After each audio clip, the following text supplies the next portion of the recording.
देखिए, पॉलिटी में हम लोग का आज का टॉपिक है salient feature of the constitution, है ना। भारतीय संविधान की मुख्य विशेषता। भारत का संविधान सबसे बड़ा लिखित संविधान है, क्योंकि भारत के संविधान में अभी 395 आर्टिकल है ना, 22 पार्ट्स, 395 आर्टिकल और 12 शेड्यूल है। यहाँ तक कि बहुत सारे सोर्स से लिया गया है। तो गवर्नमेंट ऑफ इंडिया एक्ट 1935 से कितना 2/3 पार्ट एंड अदर कंट्री के कॉन्स्टिट्यूशन को पढ़ के 1/3 पार्ट को लिए हुए हैं। यहाँ तक कि रिजिडिटी और फ्लेक्सिबिलिटी का मिक्सअप है। जल्दी हम लोग अपने संविधान को अमेंड भी नहीं कर सकते हैं। मतलब 368 आर्टिकल बनाया गया है जिसमें अमेंडमेंट की प्रक्रिया का वर्णन है, और इस प्रक्रिया के द्वारा मतलब कि अमेंड तो कर सकते हैं, बट इंडिया के कॉन्स्टिट्यूशन में बेसिक स्ट्रक्चर का प्रिंसिपल भी है। तो बेसिक स्ट्रक्चर होने के कारण हम जल्द उस सारे बेसिक स्ट्रक्चर को हम बदल नहीं सकते हैं, इसलिए रिजिडिटी और फ्लेक्सिबिलिटी का मिक्सअप है। फेडरल सिस्टम है लेकिन यूनिटरी बायस है, क्योंकि यहाँ पर सुप्रीम कोर्ट क्या है, कॉन्स्टिट्यूशन एक है, जुडिशियरी भी यूनिटरी सिस्टम का चलता है। जब जरूरत पड़ता है तो central government state government emergency लगा सकती है। तो इस प्रकार से federal system with unitary bias है। पार्लियामेंट्री फॉर्म ऑफ गवर्नमेंट है। तो पार्लियामेंट्री फॉर्म ऑफ गवर्नमेंट का मतलब होता है कि ब्रिटेन का जो गवर्नमेंट सिस्टम है ना, ब्रिटेन से ही लिया गया है पार्लियामेंट्री फॉर्म, ब्रिटिश सिस्टम से लिया गया है। जैसा ब्रिटिश सिस्टम गवर्नमेंट का है वैसा ही इंडिया का है। देखिए, सिस्टम ऑफ गवर्नमेंट में फॉर्म ऑफ गवर्नमेंट 2 टाइप्स का होता है। एक होता है पार्लियामेंट्री फॉर्म और एक होता है प्रेसिडेंशियल फॉर्म।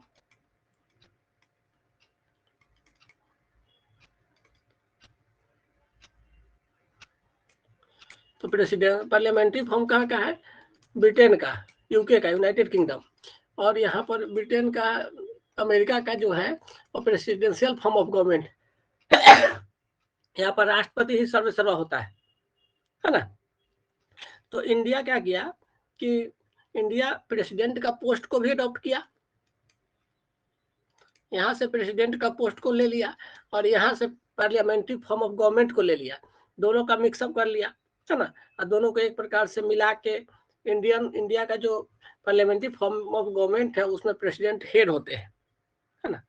और पार्लियामेंट्री फॉर्म ऑफ गवर्नमेंट को क्या बोलते हैं? Westminster model, Westminster model of government, है ना। या पार्लियामेंट्री फॉर्म को रिस्पॉन्सिबल गवर्नमेंट भी बोलते हैं, इसी को कैबिनेट गवर्नमेंट भी बोलते हैं। तो ये मतलब यहाँ से इंडिया कॉपी किया पार्लियामेंट्री फॉर्म ऑफ गवर्नमेंट से। और पार्लियामेंट्री फॉर्म ऑफ गवर्नमेंट में इंडिया में क्या होता है? मेजोरिटी पार्टी रूल होता है, जो बहुमत से जीतेगा वही रूल करेगा। मतलब जिसके मेंबर ज्यादा जीत के आएंगे लोकसभा में वही शासन करेगा, है ना।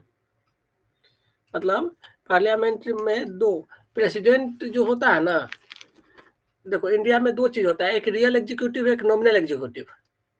एक नाम मात्र का प्रधान, एक रियल एग्जीक्यूटिव, एक नॉमिनल एग्जीक्यूटिव। तो प्रेसिडेंट को, नॉमिनल एग्जीक्यूटिव के सारा काम प्रेसिडेंट के ही नाम से होता है, लेकिन करता कौन है? पावर किसके पास होते हैं? प्राइम मिनिस्टर के पास। और प्राइम मिनिस्टर कहाँ बैठते हैं? लोकसभा में, मतलब लोकसभा है तो पार्लियामेंट के हेड होते हैं, है ना। तो इंडिया में क्या है कि दोनों नॉमिनल और रियल एग्जीक्यूटिव दोनों का प्रेजेंस है। और नेक्स्ट एक और बात होता है कि एग्जीक्यूटिव का लेजिस्लेचर के प्रति क्या होता है? कलेक्टिव रिस्पॉन्सिबिलिटी होता है।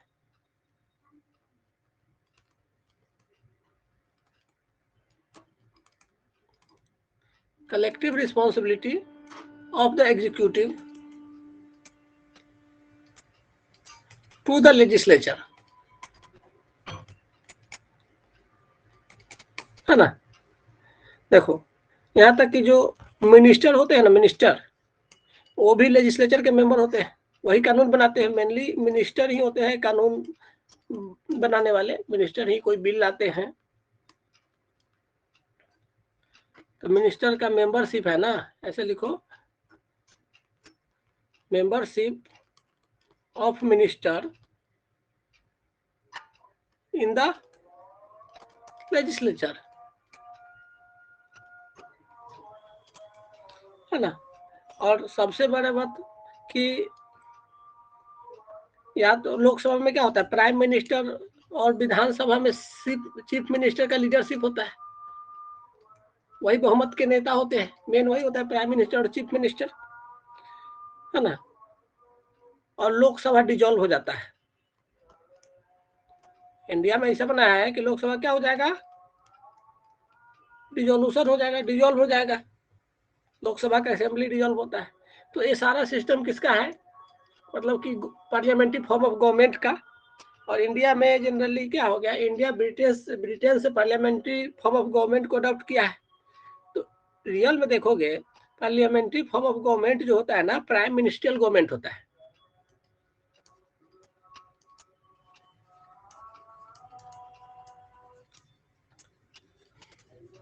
जो प्राइम मिनिस्टर का है वही होगा मेनली, है ना।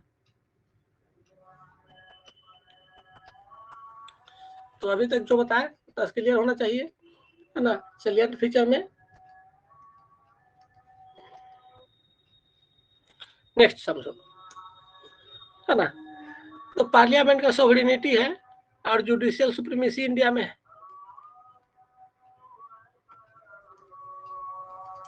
Synthesis of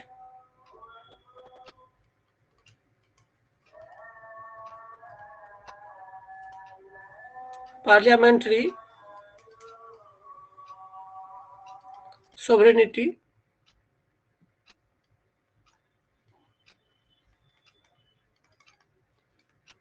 and judicial supremacy,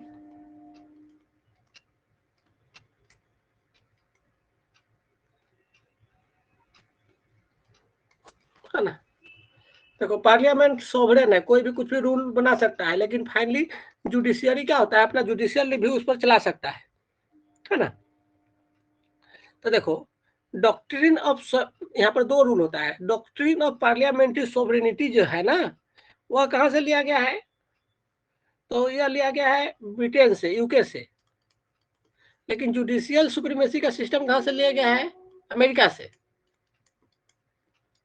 देखो दोनों का दोनों अपने आप में सुप्रीम है। तो अगर इसको जानना होगा तो तुमको आर्टिकल 21 इसे पढ़ना पड़ता है कि कैसे कहीं कहीं पार्लियामेंट, जब पार्लियामेंट कोई भी रूल लगाती बनाती है, लॉ बनाती है, तो उसको सुप्रीम कोर्ट उस पर रिव्यू करने का पावर उसको मिला हुआ है। अगर सुप्रीम कोर्ट चाहे तो इनवैलिड भी घोषित कर सकता है, लेकिन जब तक उसके पास अपील नहीं जाएगा तो ऐसा कुछ नहीं करता है। देखो तो इंडिया में क्या है, इंडिपेंडेंट और इंटीग्रेटेड जुडिशियरी है। इंटीग्रेटेड एंड इंडिपेंडेंट जुडिशियरी, मतलब कि एक सुप्रीम कोर्ट होता है, सुप्रीम कोर्ट के नीचे हाई कोर्ट, हाई कोर्ट के नीचे सबऑर्डिनेट कोर्ट, जो भी। तो देखो सुप्रीम कोर्ट, ऐसा नहीं कि हाई कोर्ट है तो हाई कोर्ट पर कंट्रोल किसका होगा, चीफ मिनिस्टर का, और सुप्रीम कोर्ट पर प्राइम मिनिस्टर का, ऐसा कुछ नहीं होता है ना। इसका अपना सिस्टम है, यह इंडिपेंडेंट है, यह मतलब कि एक प्रकार का पार्लियामेंट से इसका कोई रिलेशन नॉर्मली नहीं होता है। मतलब कि जुडिशियल सिस्टम है ना इंडिया का, वो इंटीग्रेटेड है, हिरार्कियल, ऊपर से नीचे की ओर जाता है, और इंडिपेंडेंट है। एक बार अगर लोकसभा मतलब इसका सुप्रीम कोर्ट के चीफ जस्टिस का अपॉइंटमेंट या जजेस का अपॉइंटमेंट हो जाता है, तो उसके बाद फिर उस पर कोई कंट्रोल नहीं रहता है। यहाँ तक कि हाई कोर्ट के जजेस का अपॉइंटमेंट करते हैं प्रेसिडेंट, है ना। और सुप्रीम कोर्ट के भी ऐसा नहीं है कि हाई कोर्ट के जज का अपॉइंटमेंट गवर्नर करे। और जज किसको प्रमोशन देना है, क्या करना है, वो सब वो अपने से संभालता है। कॉलेजियम सिस्टम उसके लिए बना हुआ है। यहाँ तक कि इंडिया में क्या है, फंडामेंटल राइट दिया गया है किसको, लोगों को। इंडिया में कॉन्स्टिट्यूशन के पार्ट कितना में, पार्ट 3 में कुल मिला के 6 फंडामेंटल राइट है। प्रेजेंट में जब कॉन्स्टिट्यूशन बना था उस समय 7 गो था, तो 6 कौन कौन है, एक है right to equality,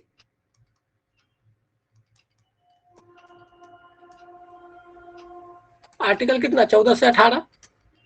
fundamental right के लिए आर्टिकल अगर देखोगे तो रियल में 12 से 35 तक है, लेकिन 12 और आर्टिकल 13 जो है ना, वह एक स्टेट का डिफिनीशन है और उसके कॉन्स्टिट्यूशनल वैलिडिटी को दिखाता है।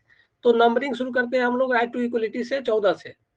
और दूसरा होता है राइट टू फ्रीडम, स्वतंत्रता का अधिकार, तो यह है 19 से 22।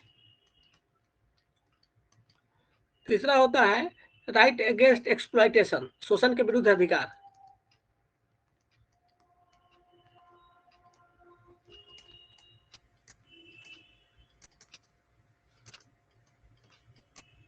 तो ये है 23-24, आर्टिकल 23 और 24। तीसरा है right to freedom of religion,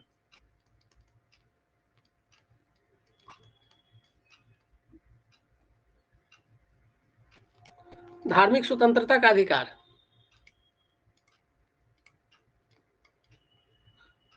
25 से 28।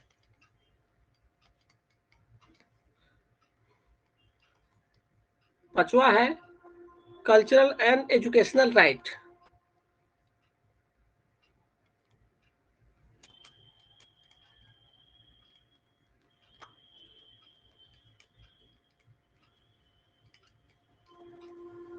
है ना, 29 और 30। और नेक्स्ट है छठा राइट टू कॉन्स्टिट्यूशनल रिमेडी, संवैधानिक उपचारों का अधिकार।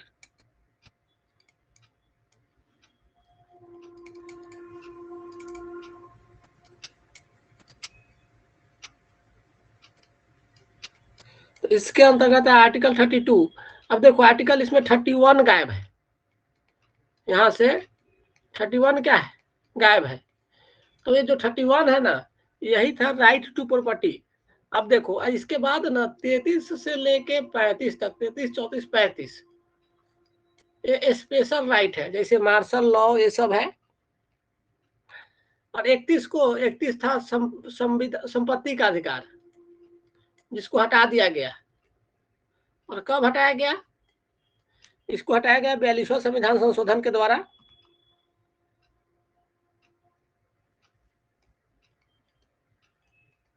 नाइनटीन 76 में इसको हटा दिया गया, संपत्ति के अधिकार को।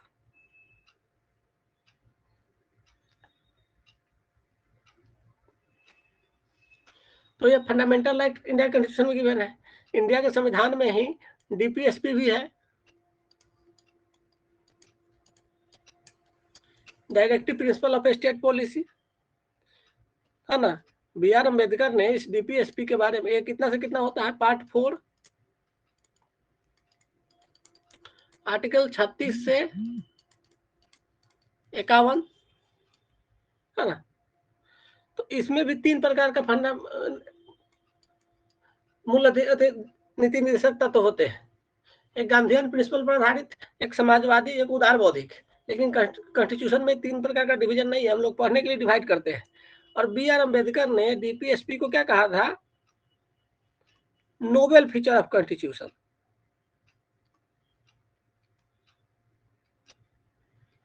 Nobel feature of Indian constitution किसके द्वारा कहा गया,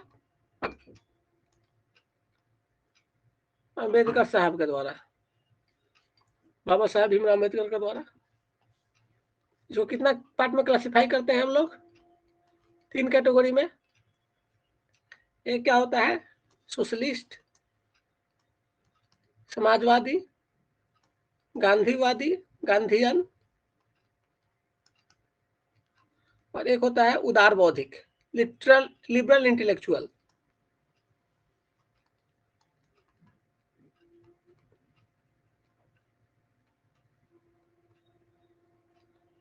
है ना। अब इसमें आर्टिकल अलग अलग मिल जाएगा, टोटल मिलाकर। तो एक के बहुत सारा के डीपीएसपी को लेके कई को केस हुआ था। एक बड़ा फेमस केस है मिनरवा मिल्स केस। ये सब केस पढ़ाएंगे बाद में, जब पॉलिटी पढ़ाना तो आर्टिकल बाय आर्टिकल पढ़ाना शुरू करेंगे। तो मिनरवा मिल्स केस कब आया था, 1980 में, है ना, इसमें बोला गया था कि फंडामेंटल राइट और डीपीएसपी के बीच में एक बैलेंस बनना चाहिए। फंडामेंटल राइट एंड किसमें, डीपीएसपी के बीच में क्या होना चाहिए, बैलेंस होना चाहिए। बाद में हमारे कॉन्स्टिट्यूशन का एक और सेलिएंट फीचर है, हमारे कॉन्स्टिट्यूशन में क्या गिवन है, फंडामेंटल ड्यूटी।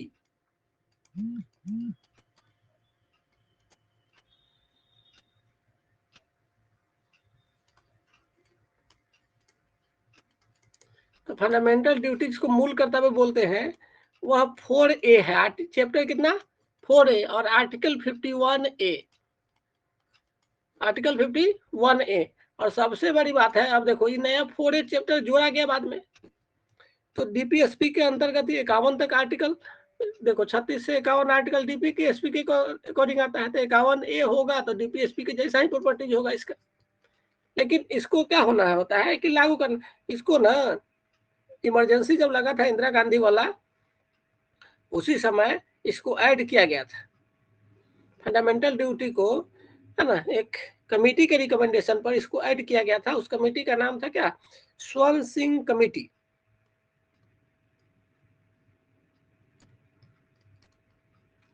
स्वर्ण सिंह कमेटी के अनुशंसा पर, रिकमेंडेशन करने पर इसको 42nd कॉन्स्टिट्यूशनल अमेंडमेंट एक्ट, संविधान संशोधन अधिनियम, सीए लिख देते हैं, है ना, 1976 में इसको लागू किया गया।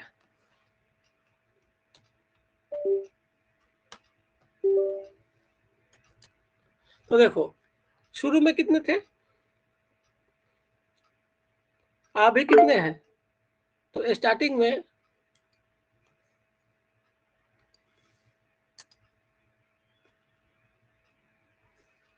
हेलो, अब माइक ऑन करके बोलिए,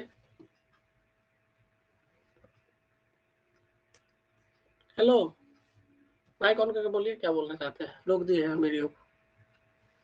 सर वो 9th वाला जो बताए हैं ये, वो फिर से सर बता दीजिए, वीडियो रुक गया था तभी।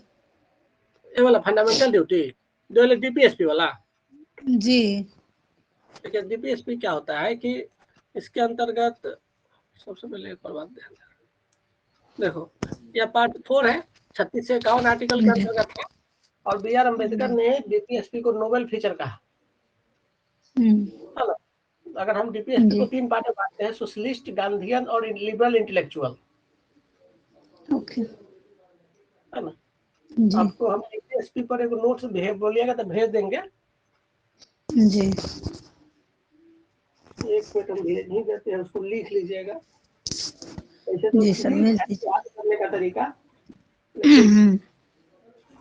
लेकिन एक मिनट,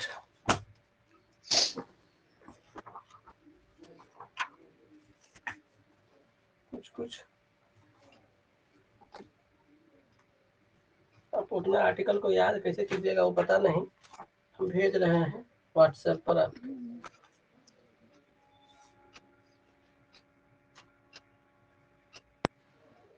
स्कैन करके भेज देते हैं, पीडीएफ खुलता है ना मोबाइल में, जी खुलता है। स्कैन करके भेज देंगे तो आपको फायदा होगा।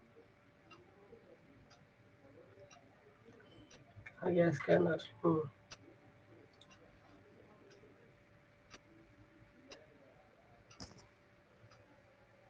पहले तो कॉपी में उसको लिखिएगा पूरा, जी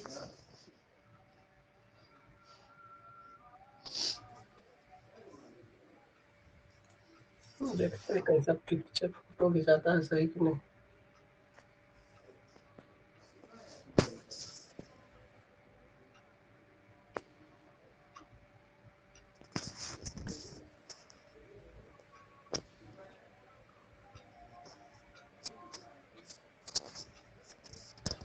देखिए 9th नंबर जहाँ डीपीएसपी बोले हैं ना, जी डीपीएसपी वाला ट्रिक कर लिख लीजिएगा। और ठीक। एक और ट्रिक आपको बताते हैं, फंडामेंटल ड्यूटी पढ़ा रहे हैं, जी।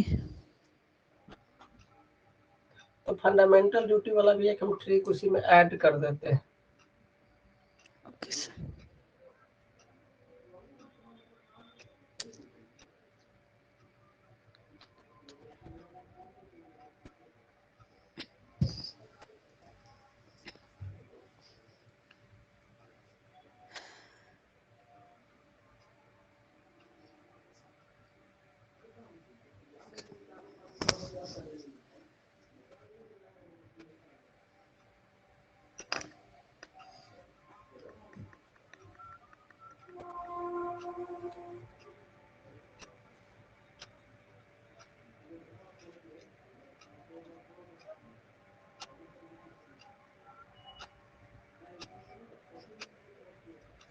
भेज दिए। जी सर, आ गया। जी। तो लिखना पड़ेगा, नहीं तो कोई फायदा नहीं है। हम आपको 22 को जो भाग है ना, 22 भाग याद करने का भी ट्रिक पढ़ा देंगे। हम सब धीरे धीरे करके पढ़ाते रहेंगे, आप पूरा संविधान एक लाइन से याद हो जाएगा आपको धीरे धीरे। लेकिन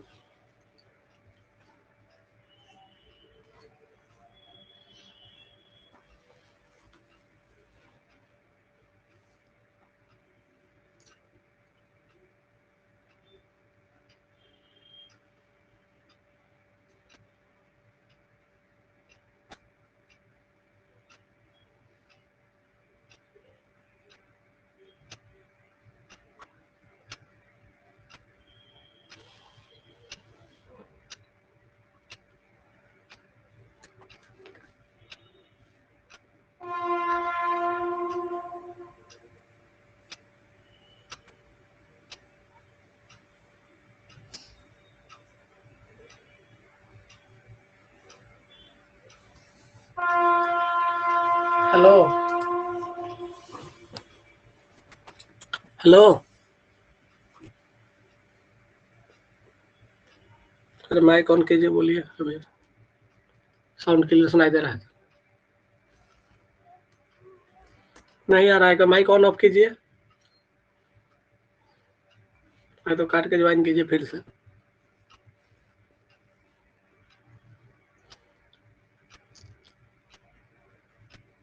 ऑन कीजिए माइक।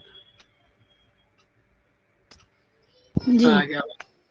बोल रहे थे कि चलिए, तो यहाँ पर डीपीएससी के बारे में 3 प्रकार का होता है। आपको एक एक आर्टिकल बाई आर्टिकल 36 से 51 नंबर तक है ना, जी सर। उसको हम 3 ग्रुप में बांट के अलग अलग आर्टिकल और उसमें क्या क्या है हम लिख चुके हैं, लिख के दे दिए हैं ट्रिक में। और उसको चाहिएगा तब 36 से 51 तक लगातार याद करना हो तो हिंदी में ऐसा ही सब आर्टिकल का छोटा छोटा एक एक शब्द को मिला के बनाया गया है, उसको याद कर लीजिएगा तो 36 से 51 तक याद। लेकिन वो तभी याद होगा जब एक बार हम पढ़ा देंगे। जी। फिर भी कॉपी में लिखिएगा, कुछ ना कुछ फायदा होगा। जी लिख लेंगे, आप पढ़ा दीजिएगा किसी हाँ, दिन, बता दीजिएगा। फंडामेंटल ड्यूटी का भी फंडामेंटल ड्यूटी कितना है टोटल मिला के, अभी वर्तमान में 11 गो है। तो स्वर्ण सिंह कमेटी के रिकमेंडेशन पर 42वां संविधान संशोधन 1976 में फंडामेंटल ड्यूटी का को जोड़ा गया 10 गो, है ना।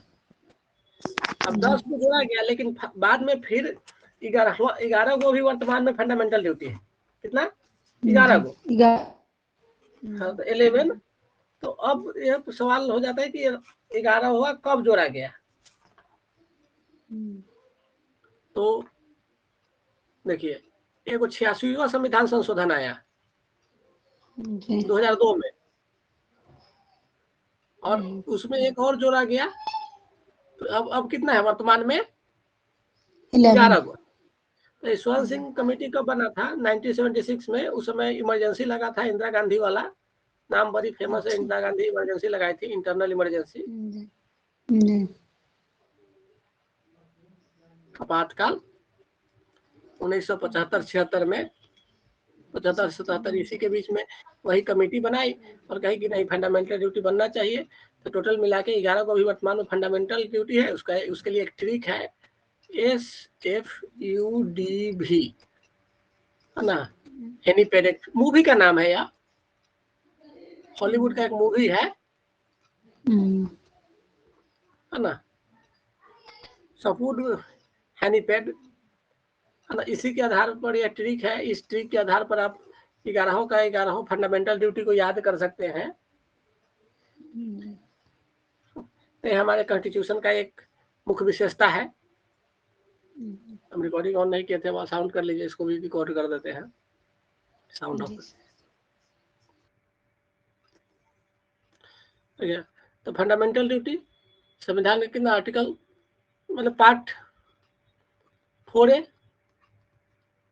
और आर्टिकल कितना 51A के अंतर्गत है, जिसको 1976 में स्वर्ण सिंह कमेटी के अनुशंसा के आधार पर 42वां संविधान संशोधन 1976 के द्वारा लागू किया गया, जोड़ा गया, जिसमें टोटल मिला के 10 गो था। उस समय इंदिरा गांधी के द्वारा इंटरनल इमरजेंसी लगाया गया था 1975 से 77 के बीच में। और 11वें जो अपना फंडामेंटल ड्यूटी है उसको 86 कॉन्स्टिट्यूशनल अमेंडमेंट एक्ट 2002 में जोड़ा गया। तो टोटल मिला के अभी 11 को मूल कर्तव्य है, फंडामेंटल ड्यूटी है। और इसको इस ट्रिक से भी याद कर सकते हो, है ना। सफूड हनीपेड, तो इसको पहले तो फंडामेंटल ड्यूटी जो 11 को है उसको लिख लेना और इस ट्रिक के अकॉर्डिंग इस पर सजा लेना। तो मतलब एक में होता है सल्यूट, एक मतलब फ्रीडम, यूनिटी, है ना, डिफेंड करने का, वर्चू का, है ना। यहाँ हो जाता है हिस्टोरिकल जो भी बिल्डिंग सब होता है उसकी सुरक्षा करना है, पर्यावरण की सुरक्षा के लिए, नेचुरल इन्वायरमेंट की मतलब कि आदर्श को मानना है, संपत्ति की रक्षा करना है, सरकारी संपत्ति का विकास के लिए सोचना है। और शिक्षा वाला को बाद में जोड़ा गया 11th को। तो इस प्रकार से हमारे देश में अभी कुल मिलाकर फंडामेंटल ड्यूटी कितना है, टोटल मिला के 11 को है। तो ये भी हमारे संविधान की मुख्य विशेषता में से एक है।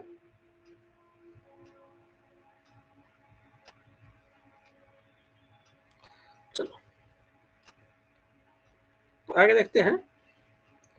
देखो, इंडिया एक सेकुलर स्टेट है, सबसे बड़ी बात है इंडिया के कॉन्स्टिट्यूशन, है ना, सेकुलर स्टेट।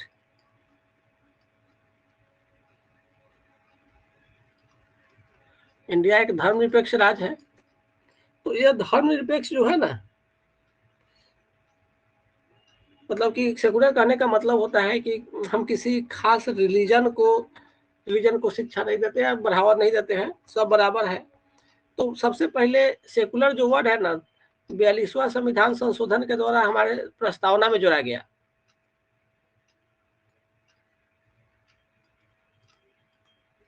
सेकुलर वर्ड कहाँ जोड़ा गया? एक ही बार संविधान के प्रियम्बल में एक ही बार संशोधन हुआ है 42वां संविधान, इसमें 3 गो वर्ड जोड़ा गया था। और उसमें सेकुलर वर्ड को जोड़ा गया, है ना।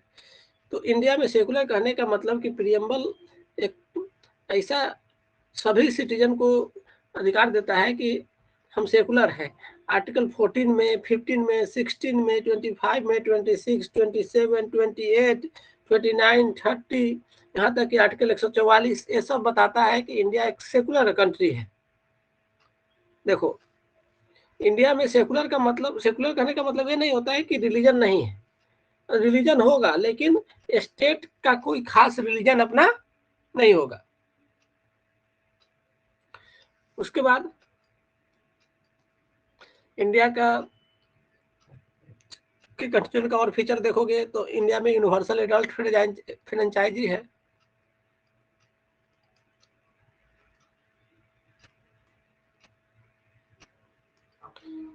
यूनिवर्सल एडल्ट फ्रेंचाइजी का मतलब होता है कि जो भी 18 साल से अधिक उम्र के हैं उनको वोट देने का अधिकार दे दिया गया है।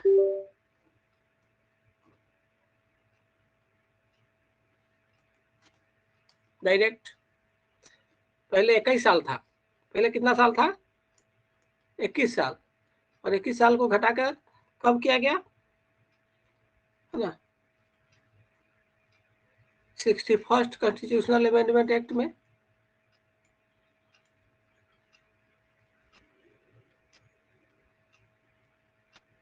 तो 1989 में उसको कर दिया गया कितना, 18 साल। तो वर्तमान में 18 साल का कोई व्यक्ति है ना, वो सब वोट दे सकता है। Every citizen of India who have not less than 18 years age, तो उनको वोट देने का अधिकार है। इंडिया का एक और विशेषता है कि सिंगल सिटीजनशिप है। भारत में सिटीजनशिप कैसा होता है? सिंगल, एक ही नागरिक, मतलब एक ही नागरिक। हम अगर मान लो कि किसी अनदर कंट्री का सिटीजनशिप लेते हैं तो क्या होता है कि इंडिया का सिटीजनशिप खत्म हो जाता है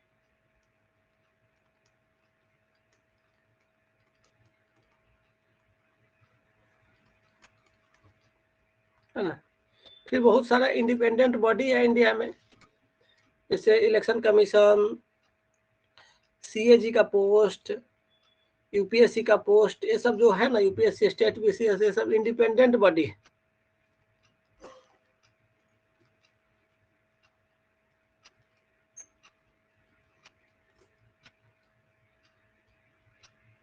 पीसीआई है ना, कंप्यूटरल ऑडिटर जनरल। अब देखो, केंद्र का और राज्य का दोनों का सीएजी एक ही होता है भारत में, ये भी ध्यान रखना, कंप्यूटरल ऑडिटर जनरल।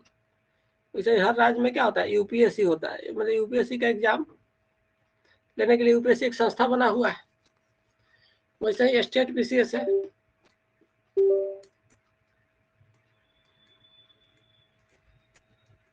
ना। इंडिया में 3 टियर गवर्नमेंट है। इमरजेंसी प्रोविजन है कि जब अगर स्टेट काम नहीं कर रहा है तो इमरजेंसी लगाया जा सकता है।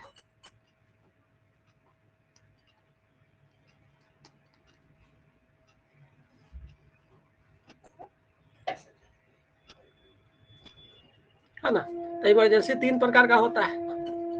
एक आर्टिकल 352 के अनुसार, एक 356 के अनुसार, और एक 360 के अनुसार।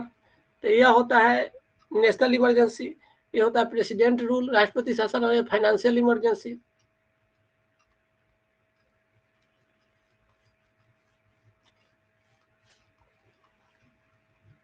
तो अभी तक फाइनेंशियल इमरजेंसी इंडिया में एक बार भी नहीं लगा है। नेशनल इमरजेंसी 3 बार लगा है, और प्रेसिडेंट रूल तो बिहार में 8 बार लग गया है, तो बहुत बार लगा हुआ है अभी तक, है ना। फिर इंडिया में 3 टियर गवर्नमेंट है।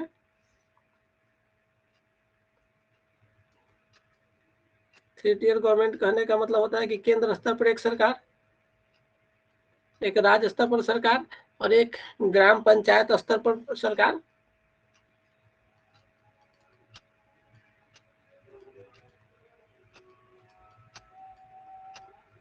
है ना। तो 73वां और 74वां संविधान संशोधन के द्वारा नगर निगम और म्यूनिसिपैलिटी को जोड़ा गया, जिसके कारण अभी शेड्यूल की संख्या कितनी हो गई टोटल मिला के? 12 गो। पहले शेड्यूल कितना था? है ना, 8 गो। फिर इंडिया में कोऑपरेटिव सोसाइटी जोड़ा गया। 97 संविधान 97 कॉन्स्टिट्यूशनल अमेंडमेंट एक्ट 2011 के द्वारा कोऑपरेटिव सोसाइटी को जोड़ा गया।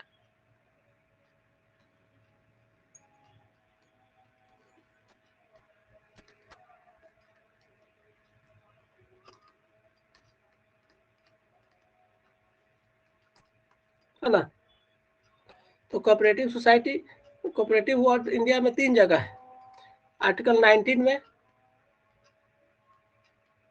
और आर्टिकल तुमको 43B, 43B मतलब कि फंडामेंटल डीपीएसपी के अंतर्गत, यहाँ तक कि 243 का ZH से लेकर ZT तक भी, है ना, कोऑपरेटिव सोसाइटी के बारे में ही लिखा हुआ है। इसको 9B बोलते हैं। पार्ट कितना यह बाद में जोड़ा गया, 9B। और कब जोड़ा गया है सब? तो 97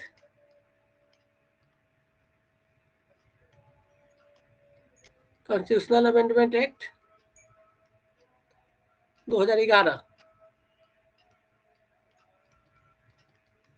है ना। तो ये सब इम्पोर्टेंट है इंडिया के कॉन्स्टिट्यूशन का फीचर।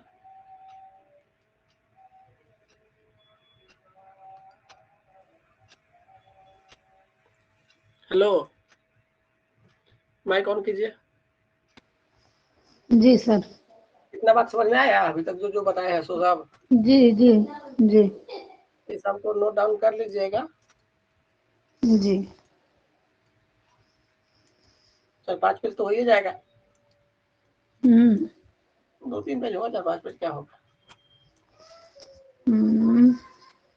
1 2 नहीं सर, स्लाइड 4 नो पेज तो हो ही जाएगा। है ना, आपको फिर एक पेज हम लिखने के लिए भी भेज दिए हैं व्हाट्सएप पर, उसको भी लिख लीजिएगा, है ना। जी सर। ये चैप्टर खत्म हो गया टॉपिक।